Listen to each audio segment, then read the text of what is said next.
বিসমিল্লাহির রহমানির রহিম। প্রিয় দেশবাসী, আসসালামু আলাইকুম। গণহত্যাকারী হাসিনার পলায়নের মধ্যে দিয়ে 15 বছরের ফ্যাসিবাদী শাসনের অবসানের পথ উন্মুক্ত হয়েছে। তাই দেশে জবাবদিহিমূলক গণতন্ত্র প্রতিষ্ঠার এখনই শ্রেষ্ঠ সময়। লাঞ্ছিত, বঞ্চিত, অধিকারহারা মানুষ একটি স্বাধীন, নিরাপদ এবং মর্যাদাকর জীবনের প্রত্যাশায় উন্মুখ হয়ে রয়েছেন। জনপ্রত্যাশা পূরণের জন্য একটি নিরাপদ এবং মানবিক বাংলাদেশ গড়ার এখনই শ্রেষ্ঠ সময়। ফ্যাসিবাদী শাসনের অবসান ঘটিয়ে দেশের গণতন্ত্র, মানবাধিকার, ভোটের অধিকার প্রতিষ্ঠার জন্য গত 15 বছর ধরে গণতান্ত্রিকামী মানুষ আন্দোলন সংগ্রাম অব্যাহত রেখেছিলেন। আন্দোলন করার সময়, আন্দোলনরত অবস্থায় এই সময় অসংখ্য মানুষ গুম হয়েছেন, অসংখ্য মানুষ হয়েছেন খুন, অপহৃত হয়েছেন বহু মানুষ, অনেকে চিরতরে হয়েছেন পঙ্গু। আন্দোলন সংগ্রামের ধারাবাহিকতায় শেষ পর্যন্ত ছাত্র জনতার ঐতিহাসিক গণ অভ্যুত্থানে গণহত্যাকারী হাসিনা দেশ ছেড়ে পালিয়ে যেতে বাধ্য হয়েছে। প্রিয় দেশবাসী, ঐতিহাসিক গণ অভ্যুত্থানের সাফল্য ও উদ্দেশ্য নস্যাৎ করে দিতে সুপরিকল্পিতভাবে চলছে ষড়যন্ত্র, এবং এই ষড়যন্ত্রের অংশ হিসাবেই একটি ধর্মীয় জনগোষ্ঠীর উপরে পরিকল্পিত হামলার ছক কষে দেশে একটি অস্থিতিশীলতার সৃষ্টির অপচেষ্টা চালানো হয়েছিল।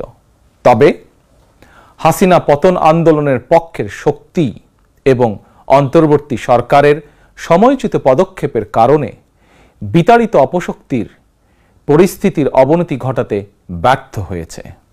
কিন্তু তারপরেও তাদের ষড়যন্ত্র থেমে নেই। কিন্তু গণ অভ্যুত্থানে চেতনা ও লক্ষ্য সুসংহত করতে হলে বিতাড়িত গণবিরোধী শক্তিকে আইনের মুখোমুখি করার পাশাপাশি জনগণের রাজনৈতিক এবং অর্থনৈতিক ক্ষমতায়ন অত্যন্ত জরুরি। জনগণের রাজনৈতিক ক্ষমতায়নের প্রধান হাতিয়ার হচ্ছে প্রতিটি নাগরিকের ভোট প্রয়োগের অধিকারকে নিশ্চিত করা যে কোনো মূল্যে। প্রিয় দেশবাসী, ক্ষমতার পরিবর্তন মানেই আমার কাছে শুধু রাষ্ট্র ক্ষমতার হাতবোতল নয়। ক্ষমতার পরিবর্তন মানে রাষ্ট্র এবং রাজনীতির গুণগত পরিবর্তন।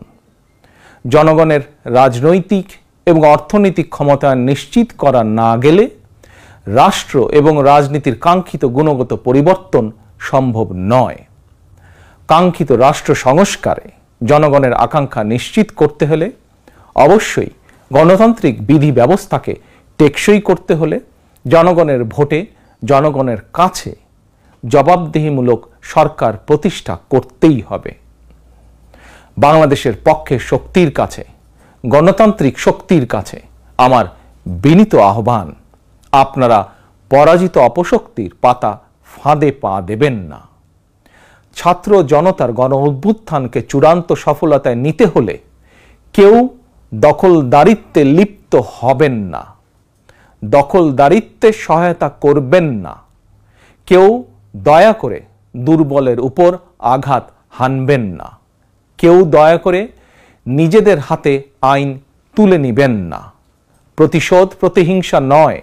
আসুন কার্যকর রাষ্ট্র সংস্কার নিশ্চিত করতে তারুণ্যের কাঙ্ক্ষিত একটি বৈষম্যহীন গণতান্ত্রিক রাষ্ট্র নির্মাণ করতে আমরা প্রত্যেকেই যিনি যার অবস্থান থেকে আরও দায়িত্বশীলতার পরিচয় দেই।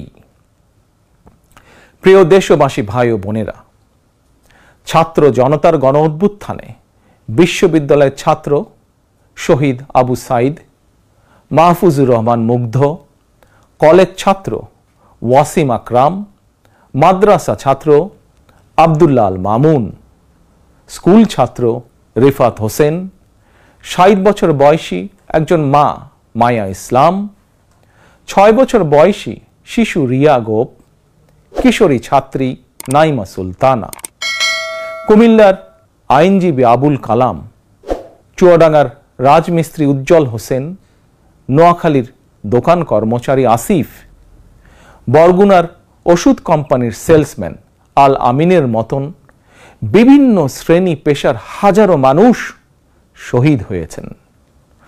অসংখ্য মানুষ দেশের বিভিন্ন হাসপাতালে চিকিৎসাধীন রয়েছেন। পাবনার গাড়ি চালক আরাফাত হোসেন, মিরপুরে গুলিবিদ্ধ 22 বছর বয়সী মুস্তাকিম, দোকান কর্মচারী আতিকুল, অষ্টম শ্রেণীর শিক্ষার্থী তামিমের মতন অনেকের, বহু মানুষের হাত কিংবা পা কেটে ফেলতে হয়েছে। শত শত মানুষ দৃষ্টিশক্তি হারিয়ে ফেলেছেন, অন্ধ হয়ে গিয়েছেন চিরতরে, পঙ্গু হয়েছেন শত শত মানুষ চিরতরে। অসংখ্য প্রাণের বিনিময় 5ই আগস্ট অর্জিত স্বাধীনতায় গণতান্ত্রিকামী মানুষ আরও একবার স্বাধীনতার স্বাদ উপভোগ করলেও হাসিনা পতন আন্দোলনে যেসব পরিবার তাদের সন্তান স্বজনকে হারিয়েছেন কিংবা আহতদের চিকিৎসা করাতে গিয়ে যেসব পরিবারে অসহনীয় দুর্দশা নেমে এসেছে, সেসব বীর সন্তানদের ঘরে মুক্তির স্বাদের সেই ছোঁয়া এখনো লাগেনি। প্রিয় দেশবাসী, গণ অভ্যুত্থানে যারা হতাহত হয়েছেন তাদের তালিকা তৈরি করে প্রয়োজনীয় সহায়তার লক্ষ্যে অন্তর্বর্তীকালীন সরকার ইতিমধ্যেই নানা উদ্যোগ গ্রহণ করেছেন। এটি অবশ্যই একটি ইতিবাচক পদক্ষেপ।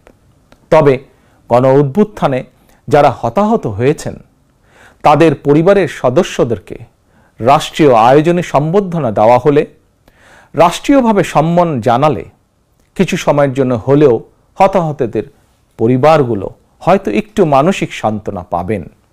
এ ধরনের উদ্যোগ গণ অভ্যুত্থানে চেতনাকে আরও শানিত করবে বলে আমার বিশ্বাস। একই সঙ্গে প্রতি বছর 5ই আগস্টকে রাষ্ট্রীয় উদ্যোগে জাতীয় জীবনে একটি বিশেষ দিবস হিসাবে পালন করার বিষয়টিও বিবেচনা করা দরকার বলে সমাজের বিভিন্ন শ্রেণী পেশার মানুষ বিশ্বাস করেন। আমি এ প্রসঙ্গে আরও একটি বিষয় সরকারের দৃষ্টি আকর্ষণ করতে চাই। 2018 সালেও সারা দেশে কোটা সংস্কার আন্দোলন হয়েছিল। সেই সময়েও আন্দোলনকারীরা রাষ্ট্রীয় প্রতারণার শিকার হয়েছিলেন। গণহত্যাকারী হাসিনা আন্দোলনকারীদেরকে সেই সময়েও নির্মমভাবে দমন করতে চেয়েছিল, দমন করেছিল। এমনকি খুনি হাসিনা সেই সময়ে আহতদেরকে চিকিৎসার সুযোগ পর্যন্ত দেয়নি। সুতরাং দেরিতে হলেও 2018 সালের হতাহত কোটা সংস্কার আন্দোলনকারীদের বর্তমানে রাষ্ট্র কিভাবে সহায়তা করতে পারে সেটিও বিবেচনায় নেওয়া দরকার বলে আমি মনে করি। আমি বিশ্বাস করি তারুণ্যের শক্তি, তারুণ্যের আকাঙ্ক্ষাকে উপেক্ষা করে কখনোই একটি রাষ্ট্র ও সরকার অভীষ্ট লক্ষ্যে পৌঁছতে পারে না। প্রিয় দেশবাসী, এবার আমি বিশেষ করে প্রিন্ট এবং ইলেকট্রনিক মিডিয়ার সংশ্লিষ্টদের দৃষ্টি আকর্ষণ করে দুটি কথা বলতে চাই। গণহত্যাকারী হাসিনা সারা দেশের সংবাদপত্রের স্বাধীনতা কেড়ে নিয়েছিল। সংবাদপত্রের স্বাধীনতা হরণকারী হাসিনা পালিয়েছে জনগণের অভ্যুত্থানে। জনগণের প্রত্যাশা, আপনারা আপনাদের যার যার সংবাদপত্রে নির্ভয়ে এই শব্দটি লিখবেন, হাসিনা পালিয়েছে। হাসিনা পালিয়েছে শব্দটির পরিবর্তে কোনো গণমাধ্যম যদি ভিন্ন শব্দ প্রয়োগের অপকৌশল নেন, সেটি জনগণের কাছে আপনাদের বিবেকের স্বাধীনতাকেই প্রশ্নবিদ্ধ করবে। আপনাদের প্রতি আমার বিনীত আহ্বান, গত 15 বছরে যেই সকল পরিবারের মানুষগুলো গুম, খুন, অপহরণের শিকার হয়েছেন, ছাত্র জনতার বিপ্লবে হাজারো মানুষ যারা শহীদ হয়েছেন, আহত হয়েছেন, তাদের এবং তাদের পরিবারের দুঃখ দুর্দশার কথাগুলো আপনারা আপনাদের সংবাদ মাধ্যমে তুলে ধরবেন। সাগররুনি হত্যা মামলার তদন্ত এক যুগেও কেন শেষ হলো না, সেই প্রশ্ন আপনারা আপনাদের মাধ্যমে তুলে ধরবেন। জনগণ আপনাদের কাছ থেকে আয়নাঘর নিয়ে অনুসন্ধানী রিপোর্ট দেখতে চায়। হাসিনা দেশটাকে লুটেরা রাষ্ট্রে পরিণত করেছিল। জনগণ দুর্নীতির সেই সব চিত্র প্রতিদিন আপনাদের সংবাদপত্রে, গণমাধ্যমগুলোতে দেখতে চায়। গণহত্যাকারী খনি হাসিনা প্রতিবার কিভাবে জনগণের ভোটকে ডাকাতি করে নিয়ে গিয়েছিল, গণমাধ্যমে প্রতিদিন সেই সব চিত্র তুলে ধরে বিশেষ অনুষ্ঠান প্রচারের আহ্বান জানাই আপনাদেরকে। গণমাধ্যমে হাসিনার অপকর্ম ফ্রেমবন্দি থাকলে ভবিষ্যতে আর কেউ হাসিনার মতন ভোট ডাকাতি, গণহত্যায় লিপ্ত হতে সাহস করবে না, যা বাংলাদেশের ভবিষ্যৎ গণতন্ত্রের ভিতকে মজবুত করবে এবং ক্ষমতাসীনদেরকে স্বৈরাচারী আচরণ থেকে বিরত থাকতেও বাধ্য করবে। এবার আমি সারা দেশে বিএনপি এবং এর অঙ্গ ও সহযোগী সংগঠনের সর্বস্তরের নেতা, কর্মী, সমর্থক, শুভাকাঙ্ক্ষীদের প্রতি আহ্বান জানিয়ে বলতে চাই, রাষ্ট্র সংস্কারের পথ ধরে অন্তর্বর্তীকালীন সরকার যথাসময়ে জাতীয় নির্বাচনের তারিখ ঘোষণা করবে। সেই নির্বাচনে জনগণের রায় পেতে জনগণের মন জয় করুন। জনগণের বিশ্বাস, আস্থা এবং ভালোবাসা অর্জন করুন।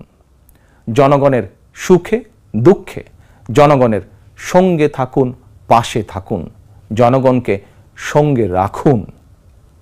ধর্ম, বর্ণ পরিচয়ের কারণে কেউ যাতে অনিরাপদ বোধ না করেন, দায়িত্বশীল এবং জনপ্রিয় দল বিএনপির একজন নেতা, কর্মী, সমর্থক হিসাবে সেটি আপনাকে, আপনাদেরকে নিশ্চিত করতে হবে।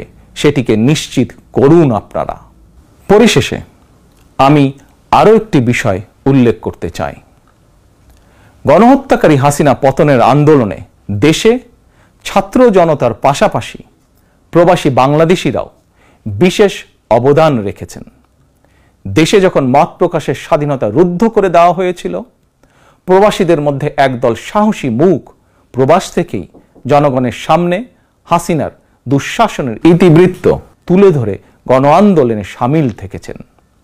প্রবাসে থেকেই হাসিনা পতনের আন্দোলনের সঙ্গে একত্রতা প্রকাশ করতে গিয়ে কোনো কোনো প্রবাসী বাংলাদেশিকে প্রবাসে জেল জুলুম সইতে হয়েছে বা এখনো হচ্ছে।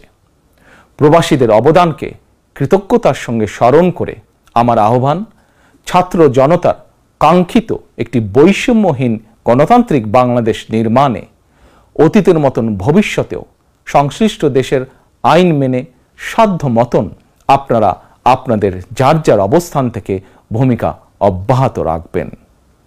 দেশে প্রবাসে সকলকে ধন্যবাদ জানিয়ে আমার বক্তব্য শেষ করছি। আল্লাহ হাফেজ। বাংলাদেশ জিন্দাবাদ। বাংলাদেশ জাতীয়তাবাদী দল জিন্দাবাদ।